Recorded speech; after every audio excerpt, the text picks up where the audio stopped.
Boa noite, seja muito bem-vindo e bem-vinda. Já estamos aqui, a postos, para trazer para vocês as principais notícias desta sexta-feira. Sextou, 24 de novembro. Quem está ao vivo comigo? Bruno Silveira.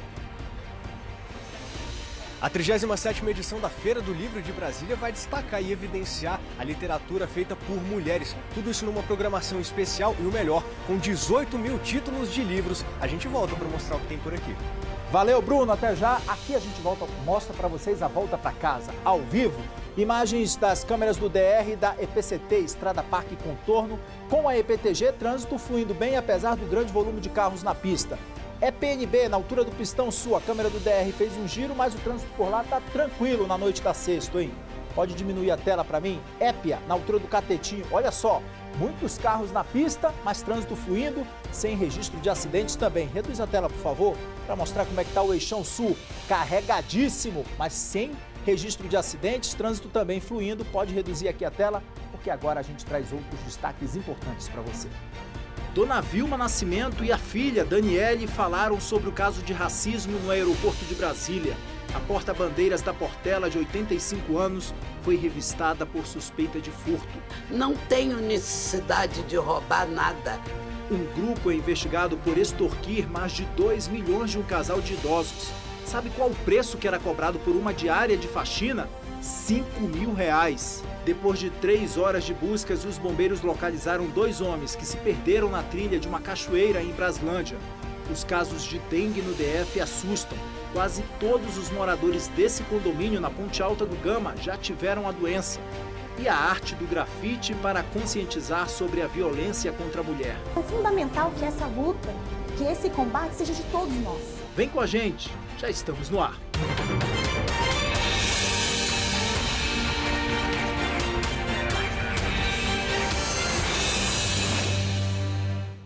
7h32, a gente abre essa edição trazendo para vocês informações de que a polícia começa a ouvir na próxima segunda-feira os envolvidos na denúncia de racismo contra a porta-bandeira da Portela. A dona Vilma Nascimento, ela e a filha contaram hoje para a gente como é que foram os constrangimentos na loja do aeroporto JK. Vamos ver. A Daniele, a filha que acompanhava a dona Vilma, conta como tudo aconteceu. Quando eu estava caminhando para a loja do lado, a fiscal Daniela me abordou dizendo que eu teria pego um produto e não tinha pago. Pelo meio da loja eu escutei no rádio alguém falando para a fiscal que não era para me revistar não, que era para revistar a bolsa da minha mãe, da senhora, a bolsa que estava com a senhora. A revista foi gravada. Esqueceu de pagar algum produto, mãe? Eu não comprei nada, como é que eu vou pagar? Eu sou uma figura pública, não tenho necessidade de roubar nada. Dona Vilma Nascimento, de 85 anos, veio para Brasília para ser homenageada no Congresso Nacional pelo Dia da Consciência Negra na segunda-feira. Ela conta ainda que, por causa da revista, teve que correr para não perder o voo para o Rio de Janeiro. Eu, cheio de dor, não podia correr, caí. Sorte que eu estava segurando. Fui só arrastada assim de lado, senão tinha me quebrado toda. O boletim de ocorrência deixa claro: crime racial. A delegada que investiga o caso quer saber de quem partiu a ação da revista. Já solicitamos informações da empresa, tanto de câmeras do local, quanto protocolos de abordagem, de atendimento, como se dá essas abordagens dentro da empresa, dentro da loja. E olha, a Polícia Civil investiga um grupo acusado de extorquir mais de 2 milhões de reais de um casal de idosos. Pessoal, sabe qual era o valor que era cobrado por uma diária de faxina para esses idosos? R$5.000. As fotos mostram a casa dos suspeitos. A Delegacia de Repreensão aos Crimes contra a Pessoa Idosa, DECRIM, cumpriu 4 mandados de busca e apreensão. De acordo com as investigações, 3 mulheres e um homem cobravam valores exorbitantes pelos serviços domésticos a um casal de idosos que morava na Asa Sul. As mulheres cobravam por uma diária de limpeza R$5.000 E o homem, que prestava serviço como motorista, chegou a cobrar R$70 mil por uma viagem dentro de Brasília. O caso foi denunciado pela sobrinha da vítima. O casal, apesar dos altos salários que recebiam, vivia em condições precárias, com pouca comida, incompatível com o padrão de vida que poderiam ostentar devido à exploração desses criminosos. Se condenados judicialmente, os investigados podem responder pelos crimes de associação criminosa, apropriação da renda de pessoa idosa, exposição a maus tratos da pessoa idosa, furto mediante fraude, com abuso de confiança, resultando penas somadas que vão de 20 a 71 anos de reclusão. E olha, a Polícia Civil de Águas Lindas de Goiás prendeu um homem por torturar os próprios filhos. Foi uma denúncia anônima que chegou à delegacia. Os adolescentes de 15 e 16 anos sofriam agressões com um facão. O homem de 45 anos disse à polícia que praticava essa violência e as ameaçava esses adolescentes como uma forma de aplicar castigo aos filhos. Os menores apresentavam diversas lesões pelo corpo e conviviam com um sentimento de medo. Os dois jovens foram encaminhados para o Conselho Tutelar, que vai procurar outro parente para dar a guarda desses adolescentes. Um policial penal foi preso depois de agredir uma mulher e descumprir medidas protetivas dadas à ex-esposa. Marcos Antônio Werneck, de 37 anos, está proibido de se aproximar da ex-companheira desde abril. Mas no último domingo, a ex-mulher havia emprestado o carro para uma amiga. E aí no caminho, essa amiga percebeu que estava sendo seguida por Marcos. O policial penal abordou essa mulher, exigiu que a amiga da ex-mulher entregasse o carro para ele e com a negativa dessa mulher, Marcos deu socos e ameaçou a mulher de morte. O policial se entregou ontem à polícia e à defesa de Marcos, que disse que irá se manifestar apenas nos autos do processo. O Corpo de Bombeiros encontrou 2 homens que estavam desaparecidos na região de Braslândia, perto da cachoeira Poço Azul. Eles foram fazer uma trilha e acabaram se perdendo. Foram 3 horas de buscas. Todas as trilhas próximas e até mesmo o Poço Azul passaram pelos olhos e monitoramento dos bombeiros. Enquanto o pessoal do mergulho fazia a busca no meio aquático, o pessoal terrestre fazia a busca nos arredores para ver se encontravam quem estava perdido. De acordo com funcionários do Poço Azul em Braslândia, os 2 homens, um de 27 e outro de 43 anos, chegaram no local por volta de 3 da tarde e estacionaram o carro perto da portaria. Mas até o começo da noite, eles não tinham retornado. As buscas demoraram lá em torno de 3 horas. 3 horas de busca e eles foram encontrados. Lá é um local de difícil acesso, é um local íngreme, em que a pista é esburacada, que é cascalho, é fácil de deslizar, é fácil de cair, é fácil de se machucar. Então você tem que cercar de uma série de cuidados. Apesar da desidratação e cansaço, os 2 homens não precisaram ser socorridos pelo Corpo de Bombeiros. A nossa equipe indicou o transporte para o hospital, mas eles preferiram ir por meios próprios. Procurar uma unidade hospitalar. Antes de se aventurar por uma trilha, preste atenção nestas dicas. O ideal é que quando a pessoa vá para esse tipo de atividade física, na verdade, ela não leve bebida alcoólica, ela esteja preparada, inclusive, para alguma coisa que ela não está contando ali. Por isso é importante ter guia, por isso é importante se preparar com antecedência. Não é simples assim, eu estou passando perto de uma cachoeira, eu vou descer e vou lá.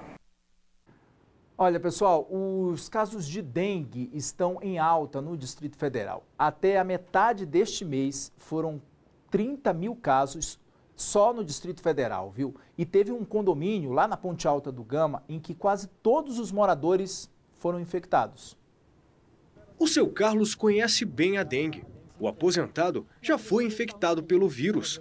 Morador da Ponte Alta no Gama, lembra de quantas pessoas próximas já tiveram a doença. Eu peguei o meu filho, minha nora, os meus vizinhos. Graças a Deus, só a esposa que não, né? Na rua Chiara, da Ponte Alta, os casos de dengue são cada vez mais frequentes. Só neste condomínio, quase todos os moradores já pegaram. Durante esse período deu uma piorada, né? Já teve pessoas, parente nosso, né, que acabou sendo afetado e acabou até falecendo, né? Na semana passada, uma criança de 7 anos morreu vítima de dengue hemorrágica. Pietra Isaac chegou a ser atendida em um hospital particular, voltou para casa com outro diagnóstico e só com o agravamento da doença é que ela recebeu os atendimentos corretos, mas a pequena não resistiu. Foi a segunda vítima de dengue hemorrágica no DF. Por ser uma doença sazonal, a dengue apresenta um maior número de ocorrências entre os meses de outubro e maio. Aqui no DF, o período é marcado pelas chuvas, o que contribui para a proliferação dos mosquitos. Dados do boletim epidemiológico da Secretaria de Saúde mostram que até a metade do mês de novembro, o DF registrou mais de 30 mil casos de dengue. E olha, a Subsecretaria de Vigilância à Saúde afirmou por meio de nota que as quadras da Ponte Alta do Gama estão sendo inspecionadas normalmente e que não há a constatação de surtos ali no local. O que a Secretaria de Saúde informou ainda também? Que a população pode acionar a vigilância ambiental por meio do telefone 160. Então, é só ligar e acionar e chamar a vigilância ambiental também, pessoal. Olha, 5 pacientes do Hospital São Vicente de Paula, em Taguatinga, aproveitaram a greve de vigilantes para fugir da unidade. Os profissionais terceirizados estão de braços cruzados desde a segunda-feira. De acordo com a Secretaria de Saúde, 2 pacientes retornaram ao hospital. Um voltou para casa, um vive em situação de rua e um ainda não foi localizado. Os vigilantes alegam que não receberam vale alimentação e o último salário caiu com uma semana de atraso. A secretaria alega que todos os pagamentos às empresas de vigilância estão em dia. A polícia prendeu 2 homens que faziam parte de uma quadrilha especializada em roubos a motoristas de aplicativos. As vítimas eram atraídas sempre de madrugada. Os locais de embarque eram bares movimentados de Ceilândia e Taguatinga.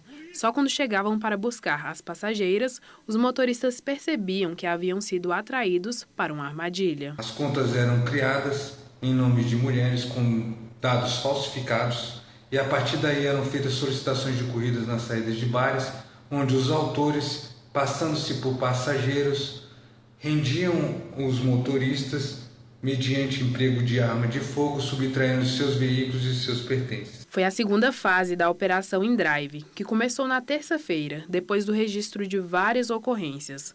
Ao todo, 4 homens e 2 mulheres responsáveis pela criação dos perfis falsos foram presos em Samambaia e no Recanto das Emas até agora. Todos vão responder por roubo qualificado e associação criminosa. Se condenados, os suspeitos podem pegar até 10 anos de prisão. 7h44, a arte do grafite na estação da Praça do Relógio, em Taguatinga, para conscientizar sobre a violência doméstica contra as mulheres. A gente traz para a sociedade para que elas olhem e vejam. A gente vai mesmo deixar isso virar sociedade? Recado super importante, a gente faz uma pausa e volta já, pessoal.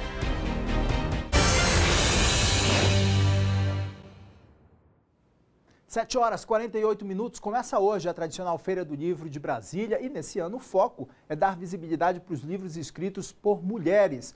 Bruno Silveira, conta pra gente como é que está a estrutura desse ano aí, boa noite. É isso, Kenzo. Olha, uma estrutura muito especial aqui na 37ª edição da Feira do Livro. Uma boa noite para você e para quem nos acompanha. Nosso cinegrafista Angélio Damião vai dar uma volta aqui para a gente mostrar o que está acontecendo. Como você falou, a ideia desse ano, o tema da feira, é evidenciar as criações artísticas e literárias feitas por mulheres. Tanto que o tema dessa edição da feira é Mulheres a Toda Prosa. Então, tem uma programação toda especial que vai até o próximo dia 3 de dezembro, aqui na Biblioteca Nacional, logo na entrada da Esplanada dos Ministérios, que vai ter muitas atrações artísticas, musicais, literárias, vai ter bate-papo com autores, autógrafos, rodas de conversa, leituras e, Kenzo, são 60 estandes espalhados aqui pela feira e o melhor, para quem gosta de ler, quem gosta de ter muita variedade de leitura, são mais de 18 mil títulos de livros disponíveis aqui. Então, quem quiser ter um programa bacana para fazer durante o final de semana, aproveitar esse tempo livre nos dias de sábado e domingo aqui em Brasília, ou então até o próximo dia 3, vem aqui até a 37ª edição da Feira do Livro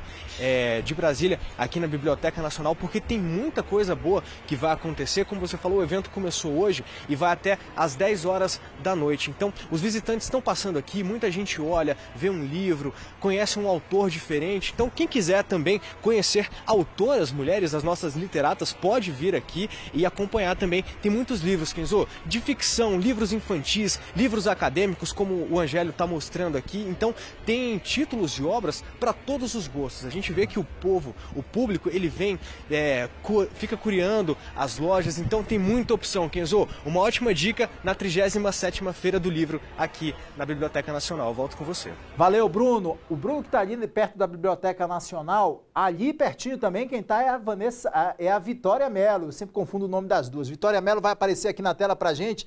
Já lá na esplanada, Vitória, o presidente Lula sancionou então a lei orgânica nacional, né, das polícias civis, com alguns vetos que desagradaram principalmente essa categoria. Conta pra gente que vetos foram esses, Vitória Mello. Chega mais, boa noite. Oi, Kenzo, boa noite a você, boa noite a todos. Pois é, ao todo foram 31 vetos que garantiam direitos como aposentadoria integral, carga horária máxima de 40 horas semanais com horas extras, licença gestante, maternidade e paternidade, além de licença remunerada de 3 meses a cada período de 5 anos. Para justificar os vetos, o presidente Luiz Inácio Lula da Silva citou trechos da Constituição que determina que uma lei não vai impor ou transferir encargo financeiro decorrente do serviço público para a União, Estados e o Distrito Federal, sem a previsão de fonte orçamentária. Só que essa decisão, gerou revolta. O Sindicato dos Delegados de Polícia do DF e a Associação dos Delegados emitiram uma nota de repúdio. A diretoria das entidades informou que teve mais uma derrota, mas não vai desistir da luta pelos direitos dos policiais. Kenzo. Vitória, pelas informações. E olha, praticamente, gente, todos os dias a gente fala aqui sobre os casos de violência doméstica e feminicídio, né? E como homem, filho de uma grande mulher, minha mãe, pai de uma menina brilhante, minha filha de 6 anos, acho muito importante pedir aqui a sua atenção para uma campanha do Instituto Glória, que ganhou o nome Não Deixe Ela Virar Paisagem. O grafite em uma das paredes da estação Praça do Relógio, em Taguatinga, é muito mais que uma obra de arte. É para passar uma mensagem extremamente importante. Pare tudo e apenas repare essa imagem.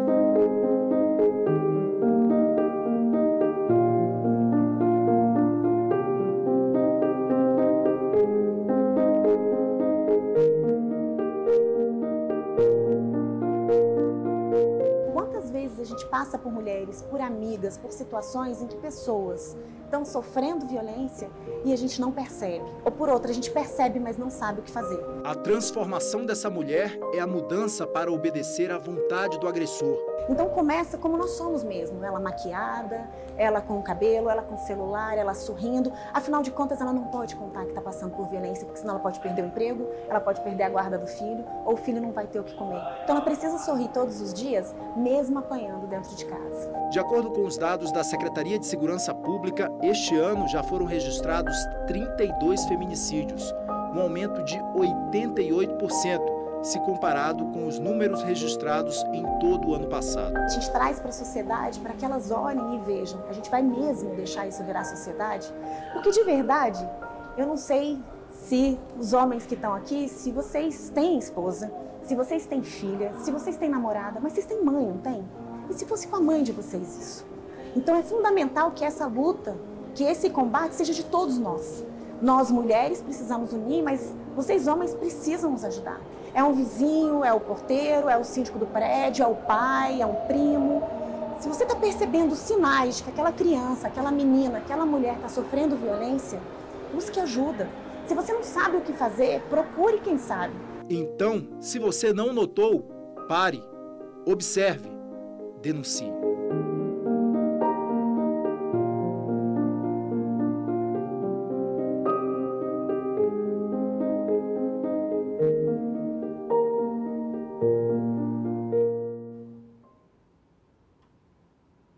É isso, gente, a reflexão para todos nós. Essa obra de arte traz essa mensagem muito importante para todos nós, para todas as mulheres, para todos nós homens. A gente tem que parar e avaliar e olhar para o lado, olhar para a vizinha, como a gente acabou de ouvir nesse depoimento aí. Olhar para todo mundo, para as meninas, para as mulheres, para as crianças, para as adolescentes.